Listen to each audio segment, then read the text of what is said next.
D'abord, les animaux naturels, hein. Les catastrophes naturelles, on ne peut pas faire autrement. Mais il y a des choses qu'on peut éviter parce que même des gars, il y a les mêmes mingi, dans le même endroit. Les sols et sous-sols appartiennent à l'État. Si on me place dans danger, qui kolongo la batouana. Donc, côté wana l'État na biso va gouverner, c'est prévoir. À mon avis, que Kinshasa za kutonda, Kinshasa va caniver za kukangama. Il faut vraiment décision moko. Il y a ma casse tout autour net, il y a ma kalamon. On peut dégager les gens 50 mètres, balongol bango l'État aménagé. Mais pas ça tina bon, na banina donc. Nepsaka uzaka na flag mongo salaka juste après le discours du président. Oui, y a 10 minutes après. Et souviens-toi la Nepsaka que c'est pour ça gouvernement faut payer ça 7 mois. Hein. Faut payer ça ni yango it. Bami Mangando, je t'avais dit que quelqu'un qui avait un seul poste et pas Kabila n'a peut-être un vice-ministère. Ce qui a endémique au Tika, c'est qu'il avait déjà. Pour un union, c'est pour qu'il soit 2 ou 3. Et tu ne peux pas lui dire que Tiki Kounoya a posé à 0. Nous sommes bloqués dans des moments où et s'il n'a parce que le Premier ministre peut faire les forcing, qui est le président, Babimisa va Kobimisa, l'histoire va Kobimisa. Mais dans l'Assemblée, Bazo risque pas d'investir. Mais ce sont des politiciens.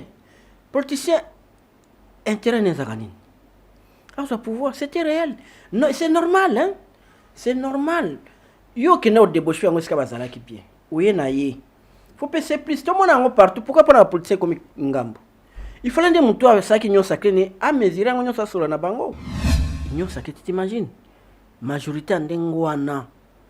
403 personnes. Et on est bloqué. Donc moi-même, j'avais dit dans cette émission, que au moins avec FC, c'est un partenaire moko. On pouvait s'arranger bien. Mais maintenant, ce qu'on fasse, c'est comment on dit que la tissé que dit wa mulumba, c'est les sphinx à les mettre. Atike la nanitan. Atike la nanitan. Il y a zako dosaka discours non pour Mobutu azoloba. 10 minutes après, il y a un point de presse. Même à analyser, tu as déjà non, à rejeter déjà. Atike la mutu mon côté temps. Bon, les lobes sont comme ange. Ba commune hier commune batike là. Non, il doit c'est alinga qui politique. Politique batike ya ramotote. Bon, ba ça appartenait non to papa si so pe ligne tenga zoloba wa. Ndenge za parce que secrétaire général ndenge aloba na proposer na ils ont pays en danger. Que soit élection ezalate. Il faut je dois réagir. Moi c'est pour le Congo. Aux autres Congo en danger. Abonnez-vous gratuitement sur votre chaîne YouTube congodialogue.com. Abonnez-vous gratuitement sur votre chaîne YouTube congodialogue.com. Il y a Congo Dialogue photo solaka congodialogue.com. Balobi yo nanga photo solo là. Soko ozali congolais ya solo et sengeli otala bobele Congo Dialogue. Donc mona awa bokozo ba émission ya kitoko ya émission ya culture ya kitoko pona mboka na biso.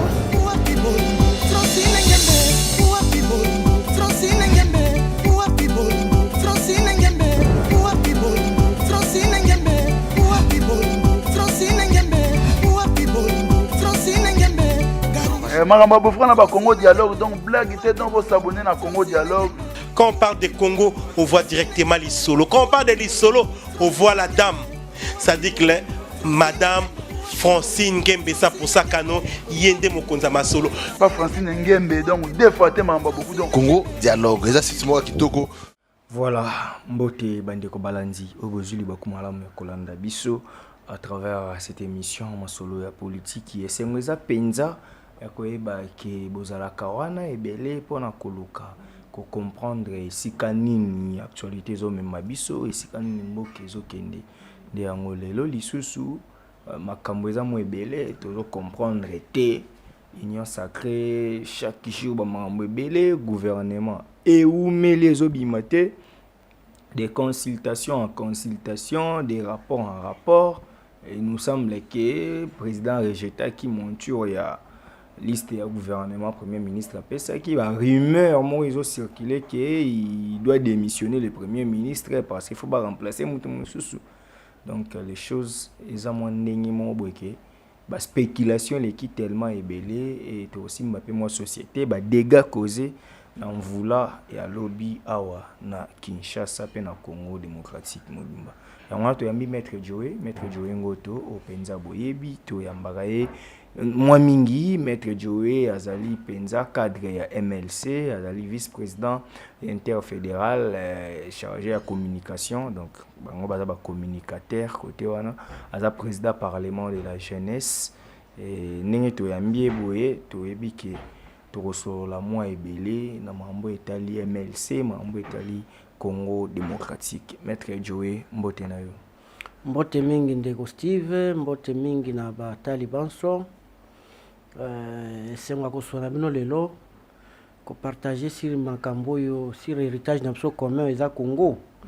Donc biso nyonso to bundaka mutamtu na memaka pierre na ye poka Congo peza la malamu, biso to vivre malamu pe bana na biso vivre malamu koleka biso. Ya ronde to chaque fois soko invité ngai nazangaka koyate pona opeso yanga pe makanisi. Matondo mingi to banda non awa mvule beta kilobi omoni ba dege salami po ma njili kutu mupanzi morwane bukani zo babandi misala po na réhabiliter yango na ba makelele bat badindi ya même des morts ba maison ekei réaction na yo na makambo ezani. Bon, d'abord mbule zaka ezani mon naturel hein. Les catastrophes naturelles, on ne peut pas faire autrement. Mais il y a des choses qu'on peut éviter parce que même des gars n'y a qu'à les mêmes mingi, dans le même endroit. Les précautions, ils ont magarangoté. Donc de ce côté-là, on peut dire que l'État a fautif. Parce que mais oui, mais l'État a le pouvoir exproprier aux gens pouvoir à Kolonga parce que les sols sous appartient à l'État. Sur mes places dans danger qui Kolongo la batouana. Donc côté wana l'État na biso ba gouverner c'est prévoir à mona kité que Kinshasa za kutonda Kinshasa ba kaniwe za kukangama Kinshasa à mona na bango eloko moko te. Donc de ce côté là Kinshasa za vraiment ville moko ya ko refaire yango. Et on réfère yango s'il faut même déplacer des quartiers pour que et permettre mailler les cas bien la canalisation qui est bien tina fleuve vous allez bien sinon na ba liroyo même ba toazana ba banda les un peu sécurisés ba les banda lui makele les côtés assez ba côté mususu donc danger za pas banda za pas tourner ba mai l'équipe presque partout ba mai ezali danger ezali que si rien n'est fait ba 10 ans à 15 ans Kinshasa vraiment ça mato il faut vraiment bazoba décision moko ya makaso ma tout autour net ya ba ma ya kala mona on peut dégager les gens 50 mètres balongol bango l'état a aménagé mais ba doza tina bon na ba nina donc ils en ont trop mtazabo e ma ezolo ba donc za ndako za ce n'est pas normal via batuza eza primordial l'état vraiment il faut frapper y en a le barabiso MLC to côté na pouvoir Batouba inabiso dans un premier temps. Nous disons biso s'il faut ba inabiso mais à la longue babette ya soma boko parce que biso 50 mètres aux écoles, aux hôpital, vous devez dégager. Ce qui est ça à 20 km pas de problème mais faut to bongisa pour na vie à battre parce que mon tout mon ko 4 dans la famille mon 4 ban en civil. Mais j'ai pleuré, j'ai pas pu manger. Ça n'a pas si mon makasi. Pourquoi ça? Comment non? Donc l'État fait fois à mesure naé Yamakasi, nous au pouvoir, ça sera comme ça sera trop dur. On fera, on vient, bon, la saison sèche, bon, on a bolongwa. Après 3 mois, 4 mois, tout le monde libino. Namakasi, pour une place, on a parce que la vie a battu des opprimés. Ce qui, nous, batozane, c'est quand on était tout ça, tu peux sur la place, qu'on a passé à Pamba, ma belle, on a belé l'État, on peut sabango. Na moi, forfait, peut-être, tout comme ça, mbongo, n'engi andang na mango ezate, mais entre bon, c'est la beaucoup fa. Na besoin ta moins d'ambo na bo préféré ni. C'est ça l'État ne peut pas transiger. Makamanengo na ako discuter na batute il décide de ça ba kanivo asika ce que koleka awa na ndako na nga ekoleka. Il fait ça c'est tout. Voilà. To yesikoyo na politique Maître Joe. Gouvernement zo bimate. Yo za kata politique. Nini zo simbate, nini zo sala ke gouvernement et bimate depuis ba noma premier ministre tililo un mois ngo ngane epsaka yote nepsaka ka uzaka na flag mongo salaka juste après discours à président Oui, à 10 minutes après. Et souviens-toi, la NEP, ça que. Il faut que gouvernement, il faut payer ça 7 mois. Il faut payer ça. Parce que tous ceux qui ont dit non, nous c'est d'abord l'union sacrée, c'est la vision du chef de l'État, nous venons d'abord pas pour les postes. Là, je t'avais dit que quelqu'un qui avait un seul poste, et pas Kabila, n'a peut-être un vice-ministère, ce qui a dit que c'est qu'il avait déjà. Pour une union sacrée, c'est pour qu'il soit 2 ou 3. Et tu ne peux pas lui dire que Tiki Kounoya pose 0. Non. Si c'est réalité, on peut être Chapa qui président de la République qui n'a pas tenu, parce qu'il a fourri mon coboy, croyant que ces gens-là étaient sincères et honnêtes. Et maintenant, nous sommes bloqués. Nous sommes bloqués dans des moments où et si parce que le Premier ministre peut faire le forcing, qui est le président, Babimisa va cobimisa, l'histoire va cobimisa, mais dans l'Assemblée, Bazo risque pas d'investir. Et puis même, Bazo investir aux investissements, peut-être il y a 253 voix ou 260 voix sur 500, ce qui reviendra à dire que à tout moment, le gouvernement est en danger à motion à censure. Donc, l'avenir me fait un peu peur. L'avenir vous fait un peu peur, mais si quoi forcing c'est dit à quoi? Parce que les loyaux, tout le monde a besoin de Olobaka, oui, mais on n'arrive maintenant pas à comprendre quelque chose. Parce que ça, il y a lobby qui est fait dans le lobby qui est fait dans le bateau ba utaki ba côté mususu ba yemba la moko na ba dissident FCC place problème mais ça y a ngwana to problème mais ça niveau. Mais ce sont des politiciens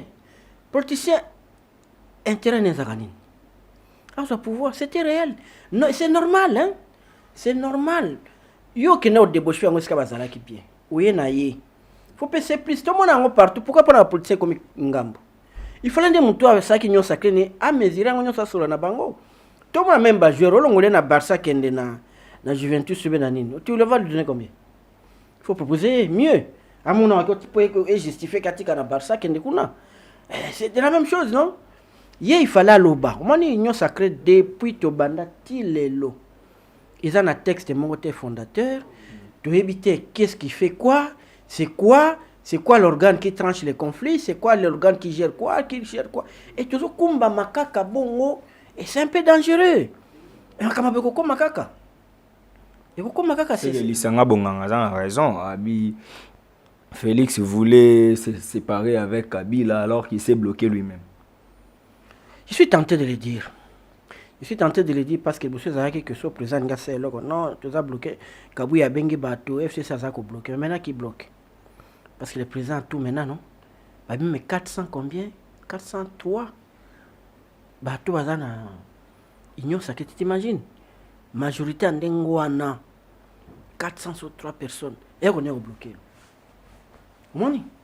Donc moi-même, j'avais dit dans cette émission, que au moins avec FC Saka un partenaire Moko. On pouvait s'arranger bien. Mais maintenant, ce qu'on fasse, ensemble, AFDC, MLC Ali, Azana Bato, en face Nebele. Même Bato Azari ba composante na carte FCC. Ba ko ça bloc mon FCC ça peut saluer le Bamoko. Ba comme partenaire né direct. Ça c'est compliqué. Ça c'est compliqué, je te dis. Mbokande de Télémi parce que c'est depuis octobre qu'on ne tient plus le conseil des ministres. Et jusqu'à présent, il y a des graves décisions qu'on ne peut pas. Encore là, il y a un communiqué à directeur cabinet Pexec, le ministre va s'engager. Mais il y a deux. Il y a moins de ministres. Parce qu'après mars, il faut payer que ça accélère. Moins de ministres vont avoir des décisions. Mais ils sont bloqués. Et c'est le pays qui est presque à l'arrêt. Et c'est compliqué. Et dans tout ça, c'est dans peu de temps que 2023, il faut qu'il y ait les élections. Mais oui, c'est un délai constitutionnel. Je ne vois pas pourquoi on va déroger dans les mandats de 5 ans. Chaque 5 ans, il faut renouveler. Il faut qu'il y ait une élection. Oublions qu'aux en carte d'identité, donc il faut recensement, il faut identifier. On ne peut pas les lier. Le recensement, ils allaient démarche administrative. Et ça, on a un problème. On peut. Là, avec la technologie, les lois, il y a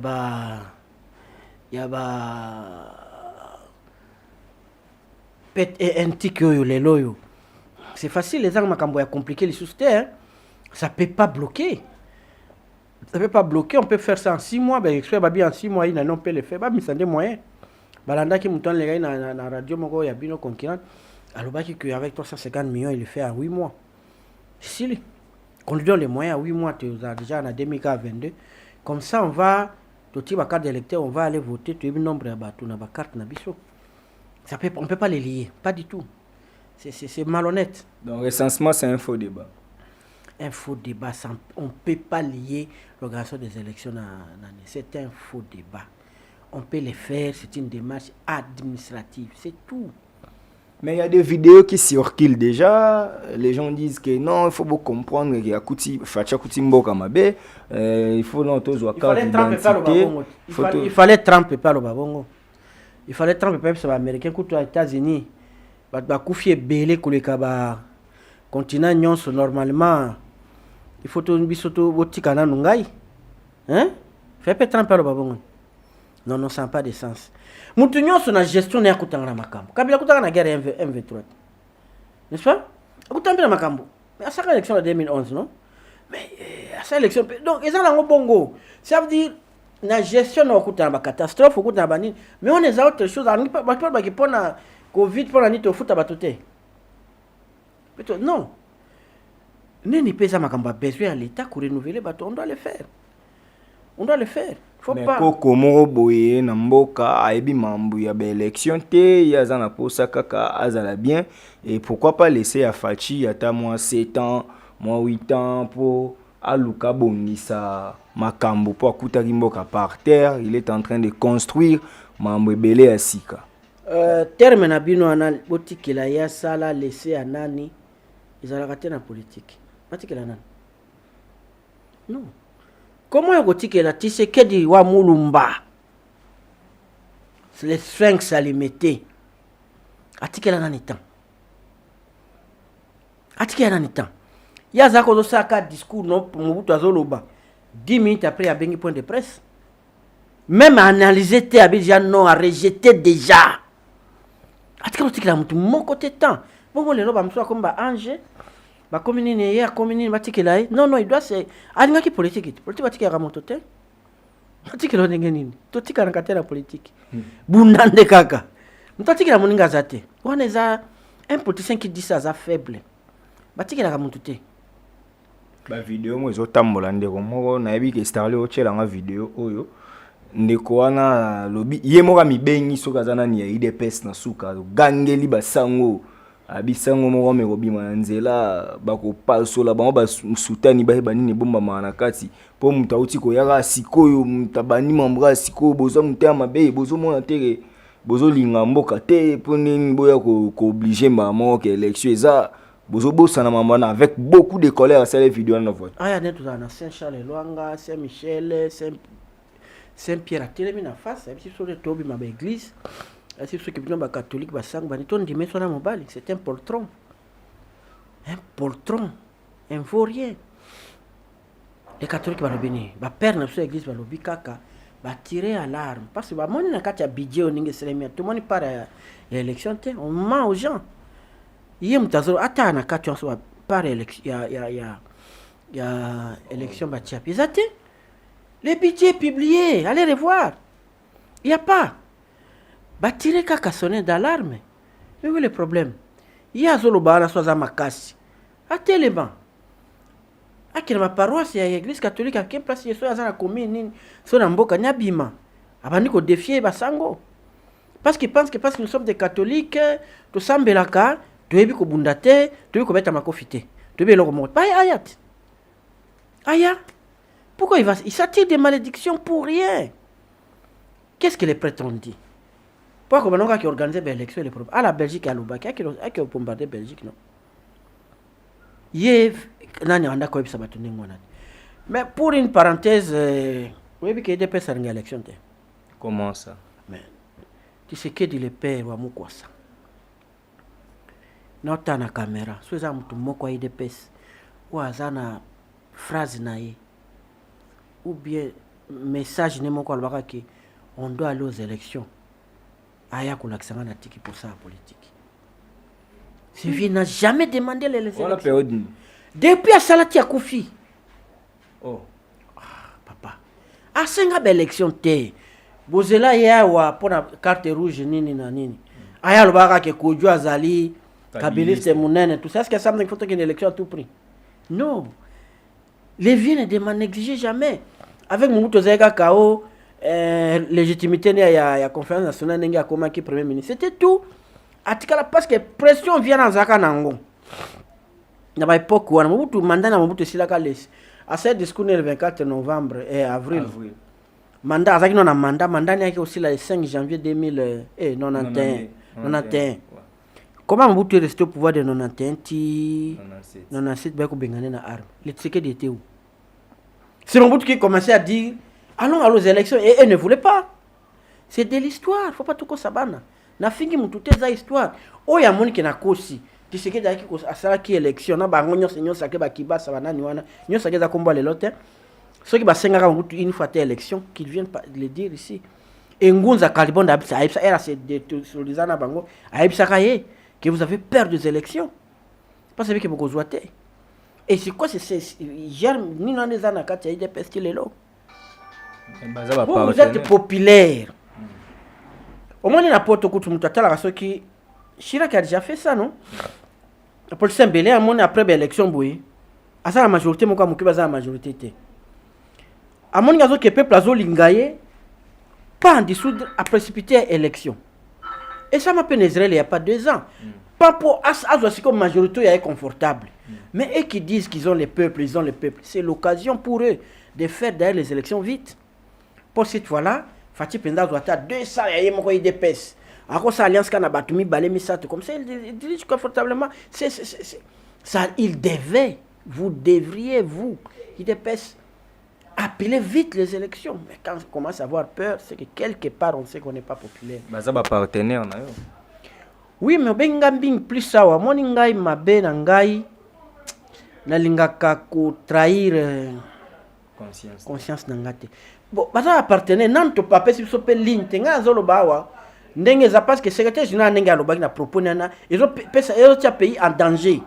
Que ces élections ils allaient. Il faut je dois réagir. Moi, c'est pour le Congo. Aux autres, Congo en danger. Quand ils disent ça, au pouvoir, les investisseurs qui viennent venir au pays payent les sûreté. Parce que tout peut basculer. Aucune élection, s'occuper aux ala. Donc c'est ça en fait. Élection aux ala 2023. Ça sera la plus grosse erreur il y a Fachi, ce qui organise en côté.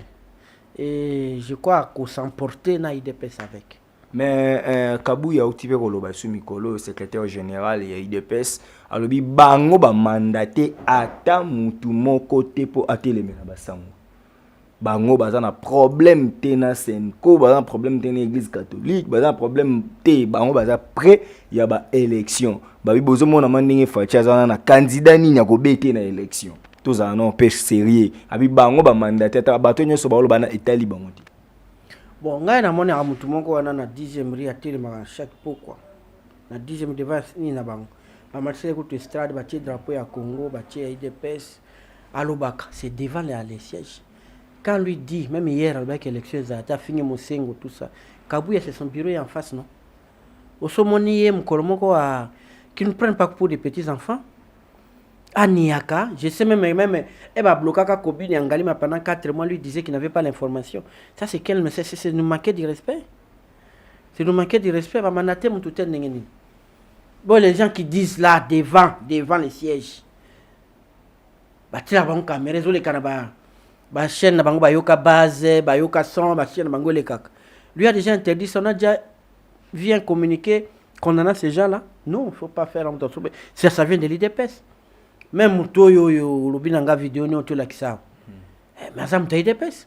Au monde va condamner. Non, on sait. Atikane ko ça justification nous on sait qu'il y a ça derrière. On sait. L'église sait qu'il y a ça derrière. Ponga za catholique. On sait qu'il est derrière. Non, yanduki makasi we posa catholique. Danger, koto na lingate, na linga même pas toucher l'église. Mais ceux qui l'église musolinga notika. Non, na pas toucher ceux ils sont dans les vrais. So ba sali vrai, ba demander est-ce que balobi babika kake to se banda ko préparer élection héros. Nous sommes en 2021 ba aider yo. la contestation ezalaka bando préparer. C'est tout. Bando ko ba partenaire mususu no bo pesa biso nini, to pesa no ba avion, no ba papier. Bando ko luka héros. On l'aide tout simplement. Ça ne veut pas être compliqué, non? Voilà. Mais déjà sikoyo na mambuka ya ba poste parce que lelo actualité zana nka wana mambo rumeur. Et donc circuler Sami Badi Banga a démissionné qui na poste à premier vice-président du Sénat pour comme en la primature et Sama s'est dit bloqué jusqu'à ce qu'il fasse démissionner Badi Banga comment. Bon, on a évité en politique. Politique est un monde impossible. Ou non, on a que ça le matin que ça na politique. Je ne sais pas, Badi Banga ngoye mo peut appeler ça non raison a été. Tout ce que nous disons est la précipitation, banini, bon. To yebité est-ce que Fati pe akozwa risque wana ya ku accepter démission ya Sama na yebité puis il peut couper Sama qu'est-ce qu'il croyait aya ko attendre le tapis rouge boîte tambola facilement non il est jeune et là ana vigueur et abunda asala banini akangisa ba vision ba tunyonso ba viser ba a gérer. Non mais il s'est dit être bloqué parce que azomona bat bazoya ba liste ba rotina moto ya tindi liste président parti na ba proche na soit dans des postes c'est que yé na neveu na eto na cousin na azomona on dirait géopartage en ezate géopolitique da respecter ba parti politique ba vivre te amoni kaka ba ancienne figure ezozonga azomona on dirait mamongo ezosimba alors qu'il a consulté plus de 46 regroupements. Mais depuis la parole bien entière, bah tu vois c'est posé nda bimpa dans le banante. Là c'est pas cause la bango. Là c'est pas dans la raison mais faut loba. Il faut le cas loba que bon, c'est depuis le 15 février que j'étais nommé, j'ai totalisé un mois si je suis bloqué c'est à tel niveau. À salver moi maintenant c'était. Moi je vous donne un snap c'est ba tout na consultant qui bango que il faut au moins 30% de femmes. Et ça la respecter donc à chaque liste botine de langa tenir compte des femmes dans le bac mais depuis on a nazomone eloko mon côté tout ça allo bapé mais il ne dit rien afandi atika c'est Kabound qui prend les devants c'est nani bon on ne comprend rien. Mais Kabound prendra les devants, il est qui dans l'union sacrée ayazane président il dépêche pourquoi le mêler na mambo parce qu'il y a si bato qui ende azaka so président la muki abenga kai yangwana maintenant soit qui me répond à quoi que ça m'a là côté il pas de consulter il peut en fait les types n'habite dans la bon limbisanga dans la sens à l'état bien sûr qui président ayoka coming ba bloquer on le fait discrètement sans tambour les gens ne connaissent pas y battre. C'est un juriste en devenir. Oui mais il y a des juristes oui babaka la science sans conscience c'est une de l'âme. Donc tu peux être intelligent dans la science, non c'est mon conscience c'est compliqué hein. Donc même s'il est l'oreille du chef, on le fait d'une autre manière. Ba mambo ezate po bino MLC to yogi na liste wana bozoi ga des ministères na vice moko. Bon, ndenge to yokaki que oui député égale un poste. Nous avons comme MLC nous avons 17, donc on a 2 postes. Si on a un groupe Nabiso, tu vois 20, so combien? Nous on n'est pas exigeants parce qu'ils nous ont invités dans Makamuna Bango, tout comme Kabila, tout ça Makamsus. On ne peut pas être là trop exigeant, vu le nombre avec l'élection. Ninge Salema qui battu un régime passé, Balingaki qui est tout sous Canabiso Kawana tous ceux qui ont 22 ba qui bakata ki tidi 8 na nini na constitutionnel après ba réhabilité 3 tout comme qui tout na 17 bon c'est ça leur volonté le 2 wana alors ba pe sabiso mais jusque là pe a sabiso pe na hotel et vous allez nini na nini kaka vous aurez des postes et puis ça mango peu moins compliqué. On sait que nous sommes dans la liste, mais la liste est pas mutangaza nan. Nous on peut avoir tout un mécanicien. Yo qui peut ça y finance. Tout est compliqué. Il faut nous dire voilà bien on reçoit tel parti pesong tel na batunaye va profit voilà on nous donne le portefeuille on nous donne les plans, qui ont les profils. Pourtant, on partie au PC. On nous donne ça et ça. Mais on va dire que bon, là, on est ensemble, tout le monde a un mémoire clair. Tu n'as qu'à la liste. Ensemble, toi, tu auras 5. Sopé 4, MLC, toi, tu auras 2. Tu n'as boué. Ah, toi, tu n'as rien. Pas ça, Nini. Base à la ministre, wapi. Tout le monde a une technicité, puis la partie, tu as dit que, ah, les tous alrana, ceux qui allaient net ministre, il y a tel. On a quelqu'un, on peut les mettre. C'est la ministre énergie, on a tel. Mais ils ne sont rien. Quand vous aurez des postes. Donc, tout ça, va petit mot, tu vas y maman, quand vous avez comme bon, MLC. On peut tenir comme l'air. Genre et famille, et puis jeunesse et sport. Et ça va ministère, bien sûr, mais là, ce moto, c'est le Tinda qui a penandé, à la penandé économiste à ma casse. Il y a un peu de genre et famille. Il faut savoir que MSC aura ça, ah, côté, bon, donc c'est très technique, puis on va juriste, le gouvernement Bozana, pour exemple. Bien sûr, l'économiste va poster un juriste, kaka banani, pas sa candidature. C'est ça justement. Ne fût-ce que ça, et puis ça ne peut pas faire un tabou. Pas faire un tabou, dit que nous beaucoup de boy. Voilà. Ah, ça c'est grave. Mais déjà, quand nous avons des tabous, qui sont compliqué, ils préciser.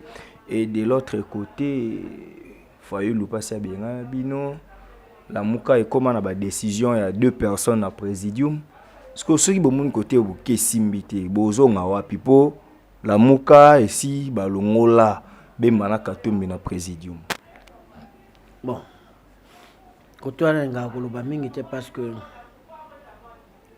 il n'est pas à payer, il y a le bagaza président élu, il y a un droit.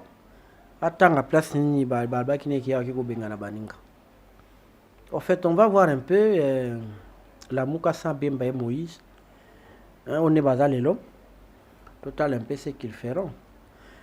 Autour de Bissot, on a toujours un MLC, les gens viennent autour de MLC, nous ne courons pas derrière tout la bateau.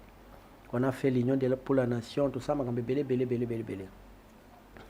Donc, même la Mouka, même BFCC, même Cash, Bissot avant 2023, vous allez obliger à reconstituer, et à se reconstituer un groupe. Donc, ça va peut-être s'accrocher. Parce que ceux qui, par exemple, ont des tours, c'est connu que chaque candidat ira de son propre gré, librement, dans le premier tour. C'est dans le deuxième tour, donc, l'alliance, surtout bien en combo nini. Donc, pour le moment, on ne peut pas se tuer pour la Mouka. Bon. On a fait ce qu'on a fait, Dieu seul sait. Comment on a porté notre candidat commun, comment on l'a porté, on a réunion, on va sortir dans la siège MLC dans Kassavoubou.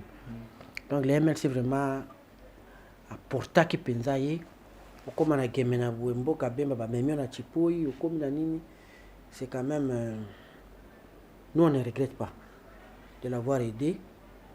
Je le confirme encore ici, c'est lui qui avait gagné les élections. Mais c'est passé ce qui s'est passé. Ben, s'il va croire que et Basel il y a ko bengana baninga ninga za ko sala, bonne chance à lui à Kende biso to wela ngote parce que nous on peut créer autre chose.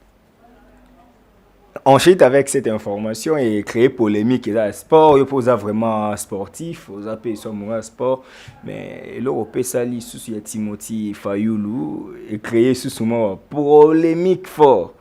Donc le fils de Martin Fayoulou a préféré n'être en Suisse. Oui, moi. Ah, oui, là-bas. Gardien on a bêta. En fait, ce que polémique on a bon. Moi je suis en train de réfléchir. Est-ce que pour ça moi na président élu a rien ou changer nationalité était à l'endroit intérêt to pour na yo il devrait quand même sauver l'honneur de son père pour ça là vraiment la léopard parce que bien il est sélectionné par un signe. Ah ça il y aura déjà un match à Gabon ça na ban. Non mais Congolais va sentiment. Est-ce que vous savez que le fils de George Weah habite dans la section États-Unis? Timothy Weah habite à Lille. Mais il joue dans la sélection États-Unis, son père est chef de l'État dans le Libéria. Mais quand même entre nous, moi, je suis à Fayou, la Suisse. Attends, il y a un Suisse. à côté école à Nini, un centre de formation à Suisse. Mais les Suisses, ils peuvent aider le Congo autrement. À Robert Tadé, qu'on appelle lobby à Sali Centre Naé, il y a Fouta, il y a Kabana. On ne doit pas. Pourquoi Bissot Amsou n'a pas intérêt à Bissot pour n'a Bissot à moi, il est libre. Moi aussi, moi, j'ai mon propre neveu, bon, moi, n'est pas comme Kalaté. Avec la peine à François, moi, je ne vais pas hésiter. Hein. Dans le bango, c'est moi, à Podi Lobby pour avec une équipe à France. Parce qu'il est français. Il est français. Ah, bien, on ne sera pas sur le couteau, soit au Kansa Mundele. Vous comprenez? Si vous avez poni abeta na équipe à France, où est le problème? Ma benda boya biswa. Mais en fait, le monde des gens beaucoup, hein. Dieu a créé la terre et non les pays. Là, tu vois ça, nak. Puis on te met ma barrière. Dieu a créé la terre. Mais Bino peut avoir la nationalité. Ah, lui, il n'est pas congolais. Comment va tu as blog la nationalité pour bloquer Baninga? Il n'est pas de chez nous, il n'est pas de ma province. Pourquoi on a gâté la province en tout cas c'est ce qui province c'est comme diriger quand na originaire. Na gâté province c'est comme et comme ils sont tous à clan majoritaire, ils sont tous comme ba tribu manine. Donc aucun verbe ba bloc on les a ligne ba faible. Donc pour na moi na faïlu ba longola faïlu na makamboana. C'est son fils. Moi na ba ne ba za dire ma manager na bango. Bazaka gérer batali ba paramètre naïf que ba chance za nango ya ko za la Suisse que aux la congolais ba démontrer famille pe moni avec l'investissement qu'ils ont fait sur l'enfant ba moni qui cause la bio et les problèmes. Moi je ne suis pas contre les garçons. Voilà. Nous sommes arrivés à la fin de cette émission. Mais ce qu'on a na MLC bozolo banini na mangambo nyonso awana yo morote me makanisi. Il y a un mouvement de libération du Congo. Et pourquoi les grands silences de Jean-Pierre Bemba, les gens n'arrivent pas à comprendre. Est-ce que Bemba va rosela yoto pour yebi que Bemba na CPI, tout le monde disait que Bemba Bemba mais Bemba a confondu tout totalement. Bemba comme silencieux, Bemba no vendre la guerre Bemba lo baraté. Donc comment me tourne Jean-Baptiste tout na ko yeso ngoto va zela yoto to zela mususu. Non, on laisse les gens accumuler leurs de bêtises, il va parler. Quand on a fait appel à lui, il est venu. Hein. Maintenant, il y a un petit gouvernement. Il a rentré pour la réforme. Vous allez entendre les MLC, vous allez être très actifs dans la réforme. Parce qu'il y a des bases. Si tu sais la réforme est bien de Congo, et que démarrer bien. Ce n'est pas homme, banin. Bangi bembalo banin. Tout ce ça communiqué comme maintenant ensemble avec tout côté union sacrée. Il n'y a plus un secret pour ça. Nous sommes dedans et on attend. Nous ne sommes pas que nous sommes là éternellement. Si ça ne marche pas, selon Bani Nabiso, poliment, on va dire bon, ça n'a pas marché, merci. Nous nous retirons. Nous préparons les élections. Et dans l'union sacrée, vous allez bien les autres babati. Si on nous avait dit que tout le monde n'a même pas plus de 2 réunions. Tout le monde tout est malembe. Ce qui c'est là au moins appelé tout ça de casser tout le monde a biso. Ngaza communication ngana ko biso ke ndeko boya. Les MLC il a cru que c'était de bonne foi et comme que tout s'aligner derrière Fati, alors les MLC déclinent. Merci d'avoir de nous avoir sollicité. Nous ne pouvons pas aller dans cette démarche là. C'est tout. On va le faire. Les abongotés. Si surtout ya kaka to tombola mboka to imaginer gouvernance asika. To boya ndeni pomboka eza ya biso. C'est comme que poto ya wana biso nyonso to se miwe to simbaye kaka. Je suis désolé, c'est pas les MLC qui va faire ça. Si les autres vont faire ça, non, c'est Jean-Pierre Bemba qui est notre candidat au côté de la Macambonate. Oui, il faut soutenir, pas du tout. Mais déjà batebele babike les 15 déjà rentré donc Salama qui déjà lundi on a les 15 ans de rentré Salama qui déjà ndenge to la makambo kolanda discours ya Mboso kolanda discours ya Bahati tozomona ke bazo benga batu plus na unité mais lo moko confrère na biso honorable député papa Molière a révélé lo mo abi après kaka gouvernement ko bima bon ande batu bakolela bon na maki ba mécontentement bon na batu bakolongwa lisusu union sacrée abi donc gouvernement se tardé quelque part l'autre n'a pas venir à l'Assemblée nationale. Mais il a raison, Moni. Ce que chaque fois babenga unité l'amour du prochain babenga c'est que ça est-ce que pensa bolingo ezalaka solo sincérité zaka c'est rare que la discussion maintenant j'appelle aux gens non et ça vient de soi. Donc comme mon l'air à l'obag non c'est que ça na moté parce que tout s'est trompé. Les gens disent que surtout raté masou tozanga moyen pour préparer l'élection. C'est ça la vérité. Nous devons être au gouvernement pendant le temps de préparer tous en bongo. Donc l'État va que ça. L'État va en bongo pour la campagne à lobby. Alors, nous avons ce qu'on a raté. Ils peuvent venir au gouvernement, on peut tolérer un peu et l'équipe aussi battre bon, money, yo to pay sur son entreprise. Je te dis, beaucoup ça le gouvernement n'a pas investir en gros peut-être dans 258, 270. Ils ont large majorité. Ceux qui va investir, bazeli ba mandataire, bazuité. Ah ça moi ça 6 mois. Ah ça 6 mois. C'est des mystique. Parce que base ça mabé, tu que base sur idéologie, mon côté tu que pas sur intérêt en bongo. C'est comme ça. OK. Voilà, tu remina sur émission maître Joey, message na batutu balandi biso. Message dans Zara que tout l'ingaka nzambe liboso après ye Congo. Ba parti politique na biso ba leader na sim. Soza na amour à Congo. Même quand ceux qui dirigeants na zo kende mabe na sens ya koboma Congo au téléméraille. Donc tout amour à Congo avant sans passion, sans koinana. Ba différence to zalaka nango ezalaka te po ina moninga. L'IDPS, PPRD bango c'est le socialisme va développer dans le Congo. Tant mieux. Biso MLC, INC, ensemble, tout Biso, c'est le libéralisme. Biso, mais pour nous développer Nino, qu'à Congo, et pourquoi tu es au Bomana? On ne peut pas. Opposition, ticket, bandela, Biso, Ango, que au solo là. Na moninga note, voilà ce que il est vendu, il est acheté. Viens ticket à bête, batango belé, hein. Et comme on bang en économie, on a pas de soucis, on a molili, ce n'est pas ce n'est pas possible. Donc, tout tika yango to kozala na yo diamétralement opposé. Yo lobi pona faut l'état intervenir na bina makanga na bi pona nga l'état faut décharger. Faut que pesa ba privé ba tonga pe banzela. Faut que pesa ba privé ba sala bonga yemesa lobi yango bongo. C'est moi ko balanga ero ba sala bongo bataba comme puissant ba koni nga bino nga na vision na nga yango. Yo polo bibo nga pe biso c'est bongo l'état n'a pas suffisamment de moyens mais ma charge nyonso. Et ça ma discussion pour kakato développer mboka. Je ne vois pas pourquoi nous là tobo manaka.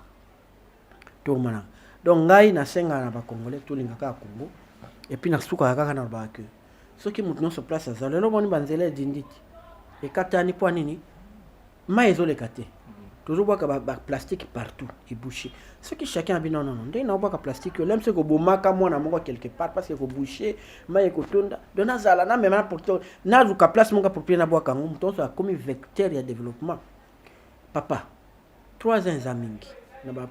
Parce qu'on a tellement de richesses que surtout se mettre comme les gens peuvent nous prêter même 500 milliards. Parce que ils ont 1000 milliards, 1000 milliards qui peuvent exploiter des années. Toko ya bobo yo sala kanga nzela watibu yo sala nga bozo ba richesse ba kozala moya ko futama toza nango. Mais ceux qui kaka toujours ba kere les angiti na mawato. OK. Voilà.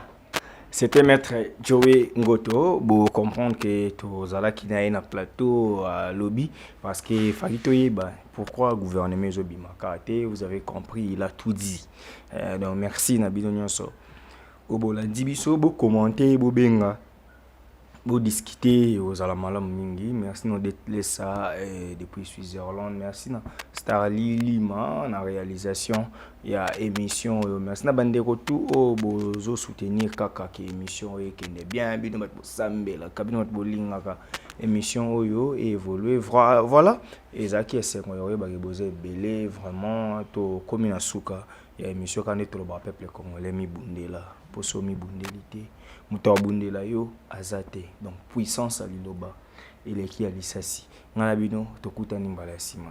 Abonnez-vous gratuitement sur votre chaîne YouTube congodialogue.com. Abonnez-vous gratuitement. Sur votre chaîne YouTube. congodialogue.com. Il y a Congo Dialogue, photo solaka. congodialogue.com. Balobi yo nanga photo solo là. Soko ozali congolais ya solo esengeli otala bobele Congo Dialogue. donc mona awa bokozwa émission ya kitoko ya émission ya culture ya kitoko mpona mboka na biso.